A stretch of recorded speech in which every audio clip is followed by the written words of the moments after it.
Hello and welcome. Claire Atteck here, and I'd like to spend a couple of minutes talking you through the plug and play calculator to help you find out the true costs of offering your goods and services to your customers.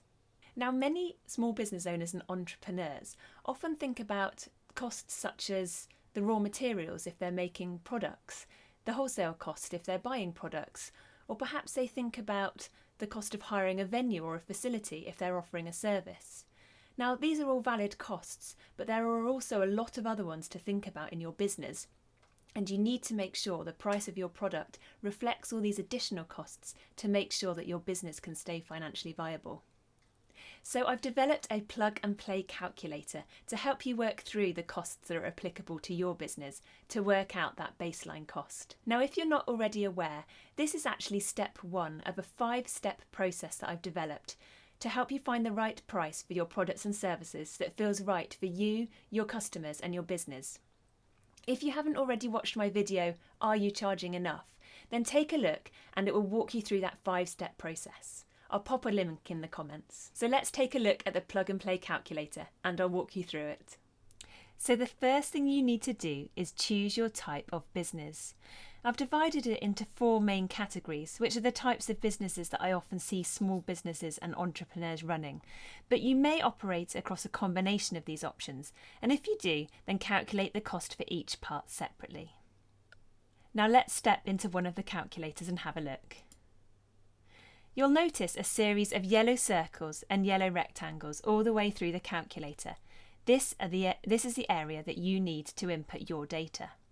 Now, if you're not sure what a number is, then please don't worry. Just guess or use your best estimate. And also, if the numbers are not always the same every time, then try to use an average where you can. Now, the information required by each calculator is slightly different depending on the type of business you operate, but I'll highlight a few of the key areas. Each calculator has a section called Initial Startup Costs. Now, these are any one-off costs that you have occurred historically that you've not yet recovered. Examples may be trademarking if you've purchased a trademark for your business, or if you've had to undertake a qualification in order to start operating. Now, because startup costs can often be quite high, there's the option to spread these over a number of years, so you're not taking into account the full cost into your product in just 1 year. Now, many of the calculators have a section called Equipment and Tools. Now, these are things that are not used up to make your product. Generally, they can be used to make more than one product or deliver the service to more than one customer. Examples may include toys if you operate a baby class, or the hair dryers and hairbrushes if you're a hairdressing salon, for example. Now, you'll notice that there is the option to split the cost over the number of years that it's likely to last in your business. This is to make sure that if it is an item that will last for a long time, that you're not taking that full cost in your product price in just 1 year.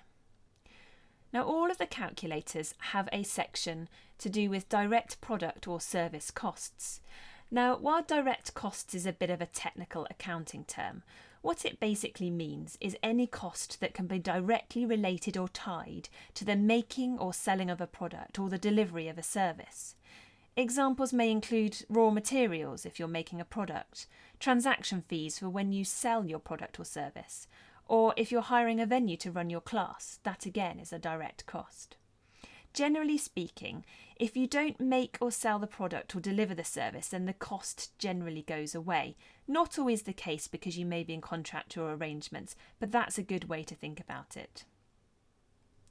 Now, depending on your type of business, I've included some examples of typical direct costs that we generally see. So work through these, see if they apply to your business.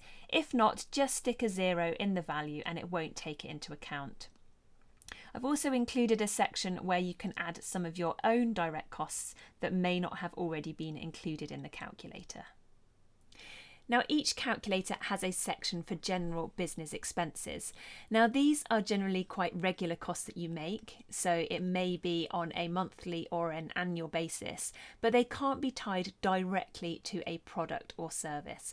Good example here, you've got your business insurance and your mobile phone bill, for example. So have a work through and see which costs apply to your business.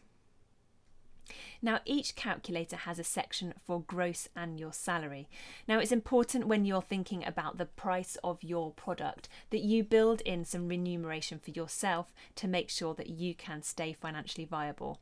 Whilst people enjoy running their businesses, there are many businesses that survive if a person is not taking home any money at all from the business. Now, it's important to stress that this figure is actually your gross salary. So that's the salary before tax has been taken away from you. If you only know your take-home requirements, i.e. after tax, then there are plenty of calculators online that you can use to trace that back into the gross figure. Now, if you have more than one product or service in your business, it's important to be able to work out how many of those general business expenses and salary expectations are split between the different product and service lines. And this is where this section here comes in. Now, it's called something slightly different depending on your type of business, but it's generally called something along the lines of stock composition or portfolio composition. So pop in the percentage. So here, for example, I've said I've got 2 product lines and they've got equal weighting. So the product line that I'm assessing the price for here has a 50% weighting in the business. If you were to have more product lines, say you had 5 product lines and they each had an equal weighting, then it would be 20%.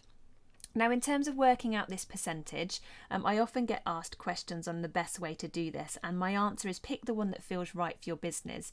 It could be based on the number of sales or the income you get for each of those product or service lines. It could be based on the percentage of time that you spend making or delivering each product or service, or the volume of goods and so on. Choose one that feels right and pop it in there. So once you've plugged in all the figures for your own business, the hard bit is now done, and it's time to sit back and review your results, which you will find at the bottom of the page of the calculator. Now, the information given in your results summary box will vary depending on the type of business you operate, but you will get a breakdown of all the different costs here, and then at the bottom in the nice green box you've got that total product or service cost. So there we have it. Hopefully you now feel confident enough to go away and have a play with that calculator and pop in your own business numbers. Join me in the Facebook group if you've got any questions at all. Bye for now.